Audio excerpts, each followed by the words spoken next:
What up, channel? Hope everyone's day's been well. We got a crucial piece to the puzzle for the 240. It came in the mail today, so we need to back the car up and get it to working position, and we'll show you guys what we got. Finally. So we got our stage 4 6-puck sprung white bunny clutch.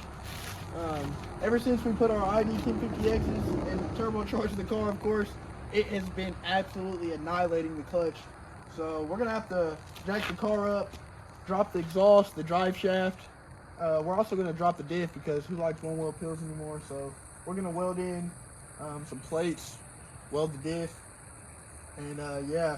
So this clutch should handle everything we can throw at it for the time being. I need to put in my other fuel pump, but we're not doing that quite yet. That's for another video for you. But let's go ahead and get this car jacked up and get to working on this thing.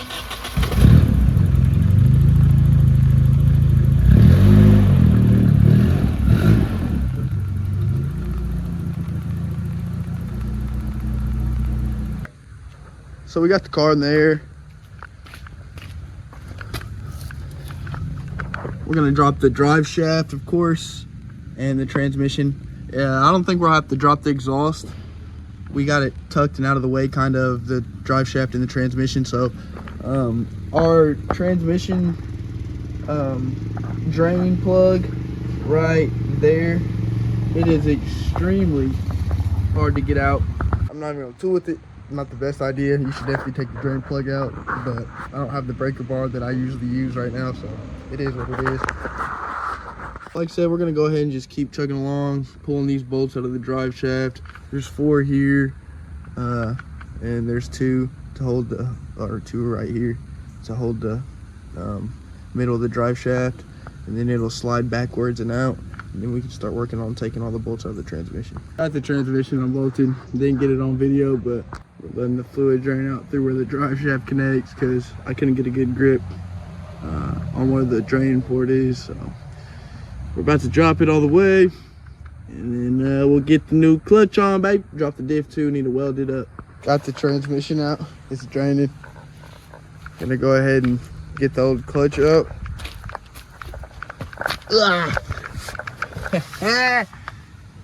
Stinks, absolutely smoked it. So we're gonna get the white bunny out. Go ahead and get her in there, buddy. Yeah. So we got the dust cover off and everything. To go grab a new rear crankshaft seal. It's not the correct size, got the wrong one. So as you can see, this is the old pressure plate, old clutch, old flywheel. And this is the new white bunny.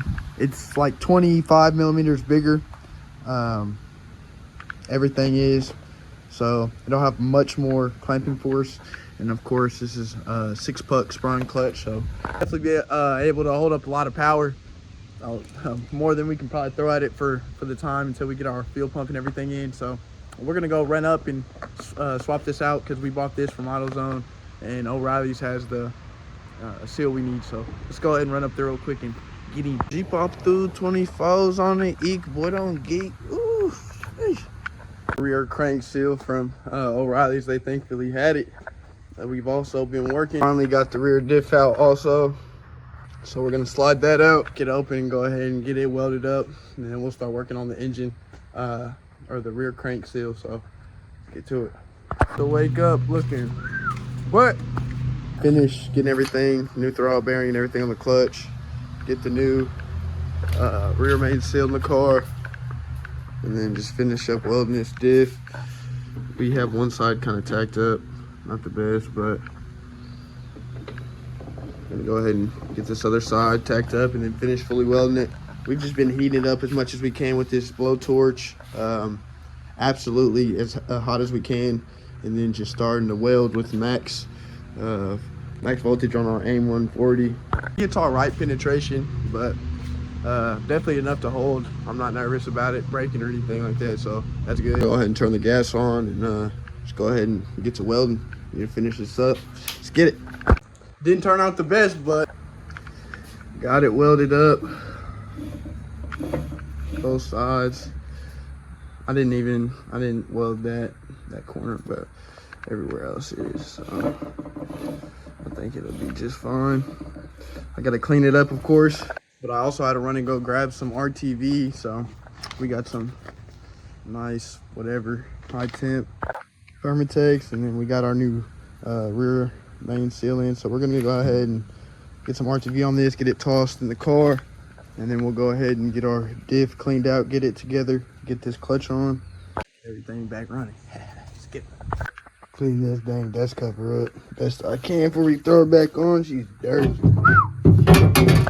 So we made sure to clean the inside of the diff out. It's nice and clean, so we're just gonna let that drip out, and then we're gonna go ahead and get the cover on it, put our oil in.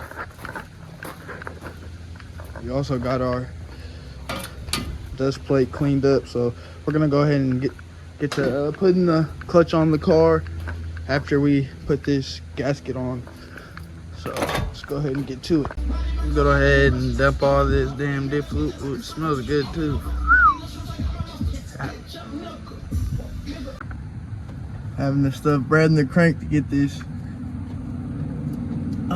bushing out, but it's almost there, as you can see. And put the new one on. I already got the throwout bearing and everything on the tranny, so keep working at it. You just stuff bread in it, and then you beat on it with something the same circumference as the bushing. Got the clutch in there. Now we gotta get the tranny over, get the tranny in. Yes, sir. Keep pushing, baby. Yeah, buddy. So it's like a week later, but we got back to it all right, and we did it wrong. We put the throwout bearing in backwards, so the next day I had to drop the whole transmission and put the throwout bearing back in the correct way, which we've done.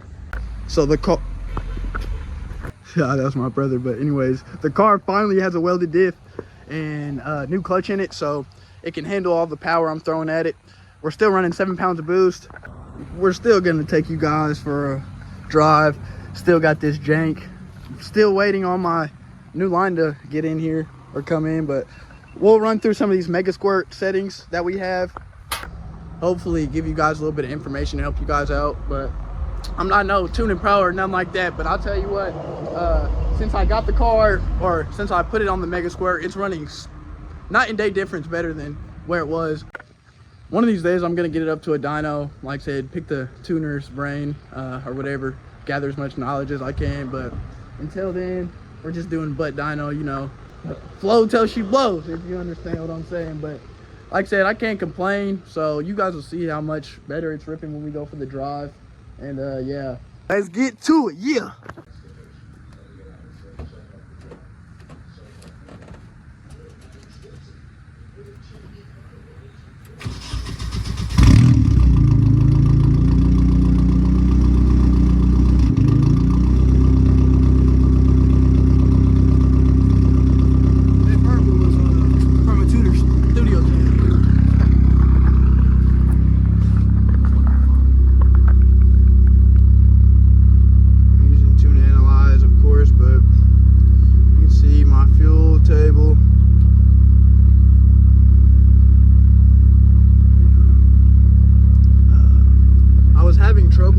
Trouble with my warm-up enrichment, but we got that dialed in and everything.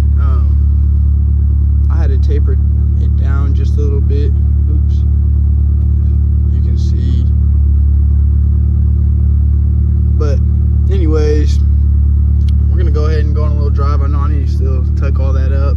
The mega squirt's so big that the original kick panel with the OBD, or the DB26 mount connector and everything like that, and the vacuum line and all that, it doesn't want to tuck all the way back in, so I'm gonna have to come up with something for that. Probably put it in my glove box. We're on our way out to our buddy's property.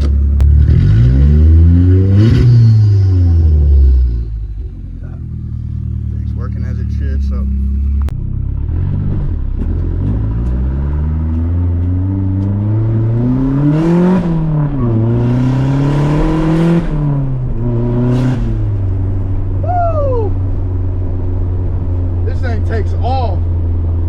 since we got the car all back together and everything, and haven't really shown you guys it ripping, we're gonna do that. We're gonna go get some gas. We also got the rolling anti-lag set up, or launch control, I should say, two-step, whatever you want to call it. So we're going to be doing a lot of experimenting with that. We just have it set up on the basic launch control. We haven't set up flat shifting, which we're going to do that also. But I'll show you guys how we achieve that. It's a super cool feature. I'll show you guys. I'll start the car up and show you here in a second. There's many ways to run it. Wired into the ECU. Like I said, I have the Megasquirt P2, so I just utilize the stock clutch switch. If you peek under the dash, you can see it right there. So whenever I press the clutch in, that's pressing the switch in return, engaging controls. So I have it at a certain RPM. I'll be experimenting with it. You could consider it two-step, I guess, because two-step is a secondary rev limit, which I guess this is. So whenever I press the clutch in, I can be rolling whenever. It'll engage the launch control. So that it's awesome. Since I'm using the Megasquirt, like I said, I didn't even have to wire really anything in.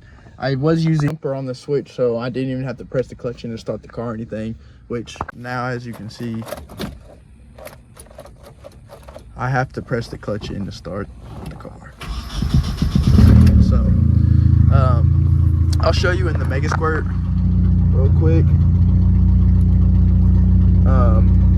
Oh, it's froze.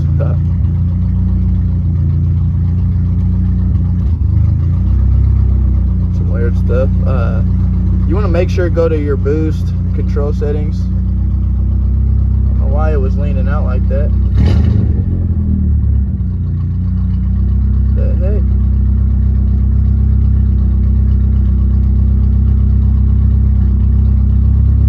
Anyways, you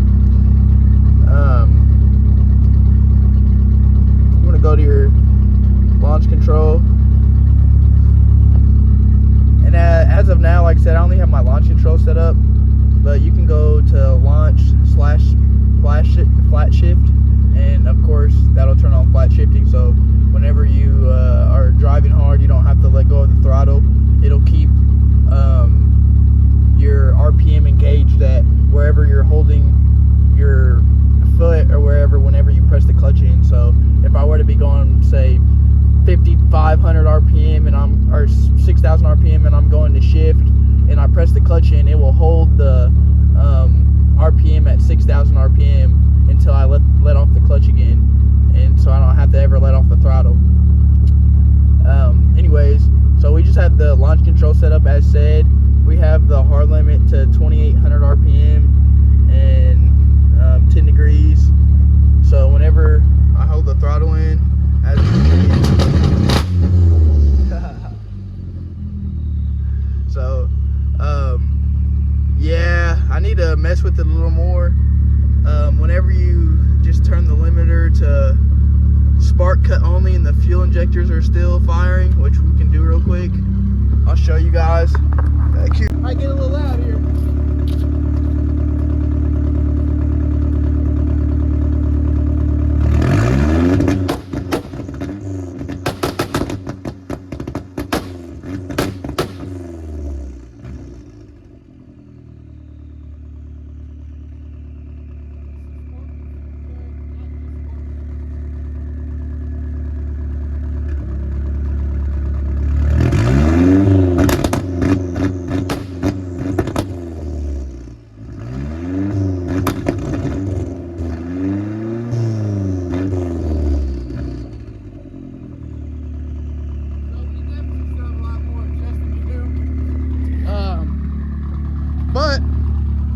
Awesome, we got it set up or whatever. I'm glad it works. It works well too.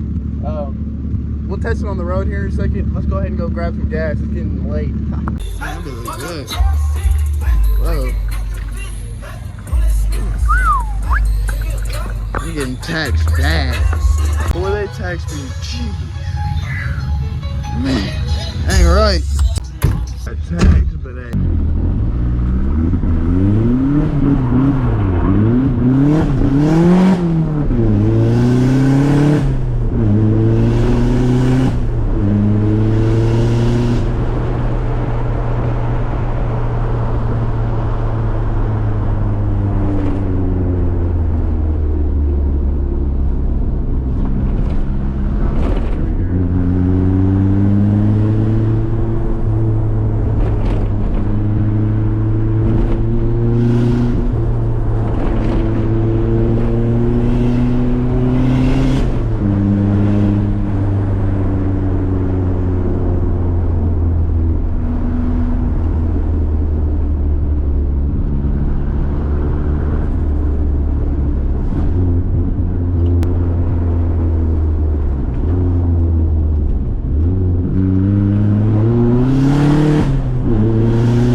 sore over here posted up at the station, you know.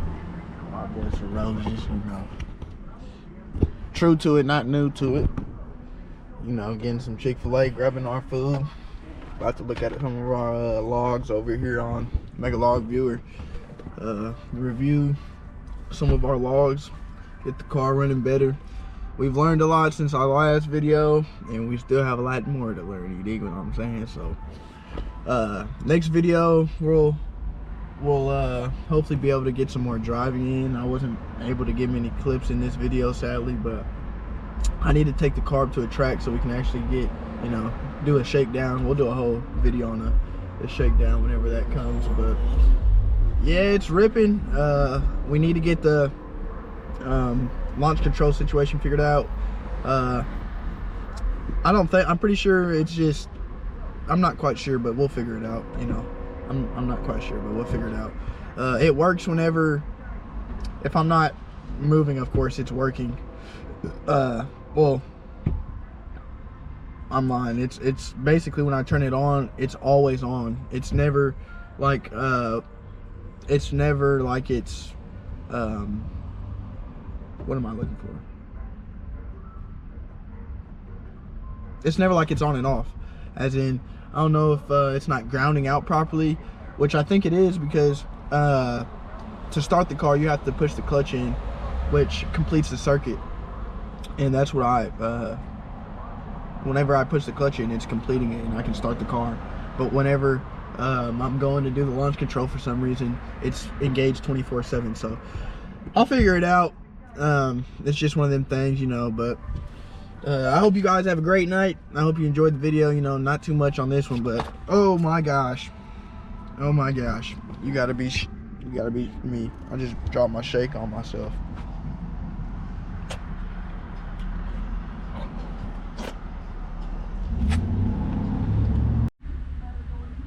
So I figured out what the problem was. As you can see, I had it to table switch on the Mega Squirt in Tuner Studio. That was my input for engaging launch control, and I'm just gonna have to wire an actual dedicate a wire to the ECU. I think it's pin like 16 or something like that, because the ECU isn't or the clutch switch isn't automatically integrated or tied in or wired into the original wiring harness. So like I said, tomorrow, well, in the next video I should say, I'm gonna wire in the clutch switch so we'll have launch control how it should be, not just completely engaged all the time. The table switch is more it's for switching in between ignition and fuel tables and stuff like that. So it's always on, it's always active. That's why launch control is 24/7 active. So either or, we'll get it figured out in the next video. So hope you guys enjoy this. See ya.